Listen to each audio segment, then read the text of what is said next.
मैं अपना रिक्शा चलाता हूँ। मैं उसके ऊपर मैं अपना घर चलाता हूँ। एमए इंग्लिश और एमएड मैंने किया हुआ है। मैं इधर अप्लाई करता था, मैं उनको 3,000 4,000 रुपये महीना देते थे। किताबें जो है अब एक मैंने मिनट किताबें मंगवाते हैं जी।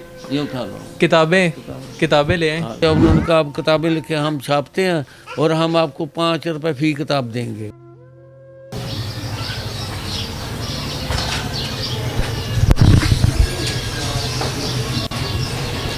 इस वक्त हम लोग अंदरून लाहौर की तंग गलियों में मौजूद हैं, जहां अब सिर्फ इंसानों का नहीं बल्कि तालीम का भी दम घुटने लगा है। आज की ये कहानी असल में है क्या, आइए मेरे साथ आपको दिखाते हैं।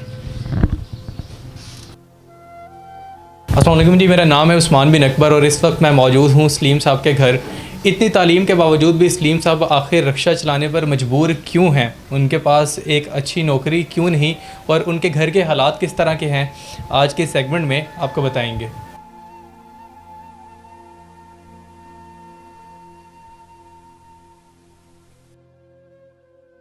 सर, इतनी किताबें लिख दी हैं आपने, तो किस कॉलेज या यूनिवर्सिटी में पढ़ाते हैं फिर आप? नहीं ये मैं तो मैंने किताबें सिर्फ लिखी हैं, मैंने किसी यूनिवर्सिटी या एकेडमी में नहीं मैं पढ़ाता। तो पढ़ाते नहीं तो फिर करते क्या आप? मैं अपना रिक्शा चलाता हूँ। मैं उसके ऊपर मैं अपना घर चलाता हूँ। मैं तो इन्होंने मुझे एमए इंग्लिश और एमएड मैंने किया हुआ है, इसके बारे में मुझे कोई प्रोफेसर नहीं मैं बना। मैं तालीम आपकी क्या है? मेरी एमए इंग्लिश, एमए तारीख़ मुताला पाकिस्तान, एमएड एमए इंग्लिश करके भी किसी स्कूल या कॉलेज में जॉब नहीं मिली? नहीं होता, क्योंकि ये इधर सिफारिशों पर ये काम चलता है। ये उसके अलावा नहीं, मेरे जैसे और भी एम ए इंग्लिश होंगे जो ये काम कर रहे होंगे, क्योंकि हमारी जो पाकिस्तान की जो तालीम है वो टेक्निकली नहीं है। तो ये भी हमने ये ड्रामा नावल ये पढ़कर हम आए हैं, तो वो ये लोगों की रिक्वायरमेंट तो नहीं है, ये सिर्फ स्कूल कॉलेजों में। नौकरियों के लिए, कॉलेज यूनिवर्सिटी के लिए या किसी स्कूल में पढ़ाने के लिए अप्लाई किया था आपने? हाँ, मैं इधर अप्लाई करता था, मैं उनको 3,000 4,000 रुपये महीना देते थे। 4,000 रुपये महीना? हाँ जी। तो ये भाटी हाई स्कूल है, ये गवर्नमेंट का हाई स्कूल था। मैंने वहाँ अप्लाई किया तो उन्होंने कहा हम ज़्यादा से ज़्यादा 8,000 रुपये दे सकते हैं, इससे ज़्यादा हम नहीं देंगे। तो अब मुझे क्या ज़रूरत पड़ी है कि सुबह 8 बजे जाऊँ और तकरीबन 3 4 बजे तक मैं 7 8 हज़ार रुपये महीने पर। मेरा जी 8,000 रुपये में गुजारा कहाँ पर होता है? कितना घर का, क्या घर का हिसाब किताब? आपका अपना घर है?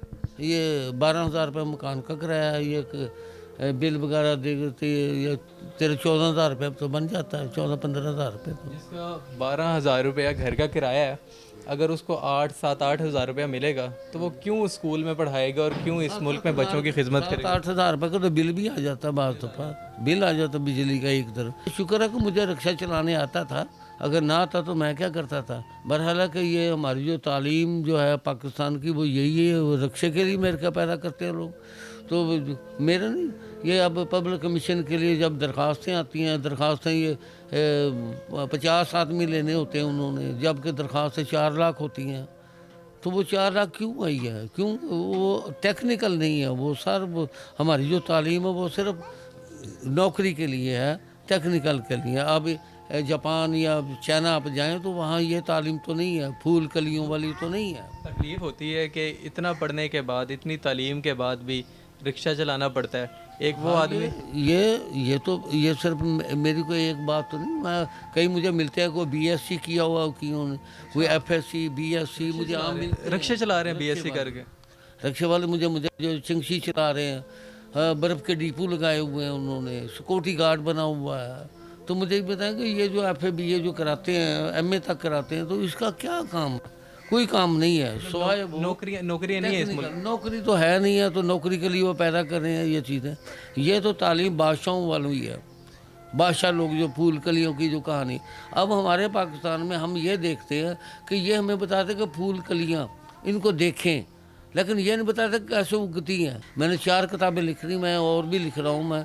और लिख रहे हैं, किताबें लिख रहे हैं और अभी? हाँ जी, और भी मैंने एक लिखी हुई पड़ी है, वो प्रिंटिंग की वजह से वो रह गई है, कुछ पैसों की वजह है, कुछ ये लॉकडाउन की वजह से वो नहीं आगे चला। अब तो हमें वो किताब लिखी हुई पड़ी हुई है, मैंने पब्लिश इसलिए, अभी हमें घर का नहीं पता कि हमने घर कैसे चलाना है। किताबें जो है अब मैंने किताबें मंगवाते हैं जी।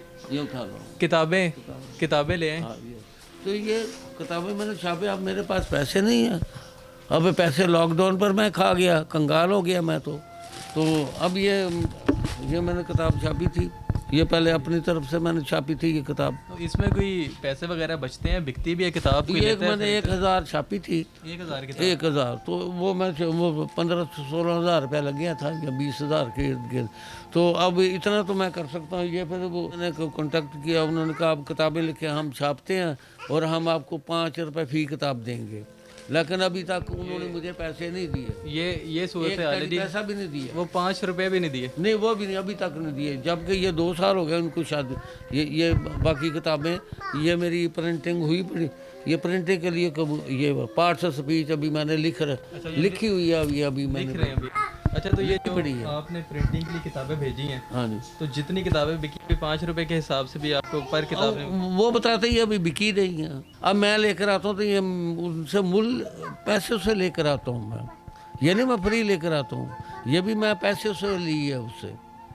लिखी मैंने, ऑथर मैं हूँ, लेकिन उसके बावजूद मैं पैसे से खरीदता हूँ मैं, वो कंसेशन करता है। तकलीफ होती है एक किताब जो है, पूरी किताब लिखने के बाद भी उसको 5 रुपए में बेच रहे हैं आप? 5 रुपये वो भी दे दो तो काफ़ी बन जाता है, पूरा पंजाब है, वो दे तो सही, कुछ ना अभी तक वो उन्होंने मुझे कुछ नहीं दिया।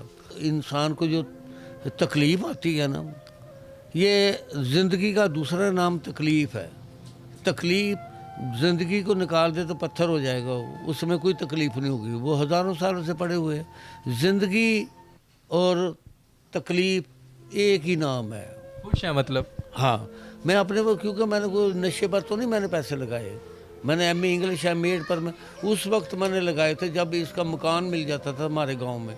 3.5-4 लाख रुपए मैंने लगाया था, जबकि वहाँ तकरीबन 5,000 रुपये मरला बिकती थी ज़मीन, 5,000 रुपये मरला, तो मैंने लगाया। अच्छा, तालीम पे पैसा तालीम पर लगा दिया, लेकिन तालीम ने फिर भी तो तालीम ने फिर मुझे रक्षा दे दिया।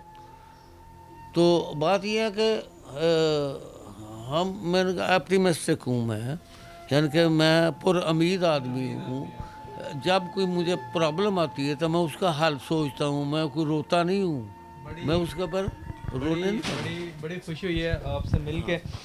ले जी, आज के प्रोग्राम में हमने आपको सारी सूरत हाल जो आपके सामने रख दी है। कहते हैं कि जिस वक्त मेरे गांव में ज़मीन सस्ती थी और किताबें जो है वो ख़रीद के मैंने ज़मीन को कुर्बान किया है, लेकिन तालीम ने आखिरकार मुझे रक्षा दिया। इतनी किताबों के बावजूद भी पब्लिकेशंस वाले ले जाते हैं, 5-10 रुपए के मार्जिन से ये किताब बेचते हैं और वो 5-10 रुपए भी नहीं देते।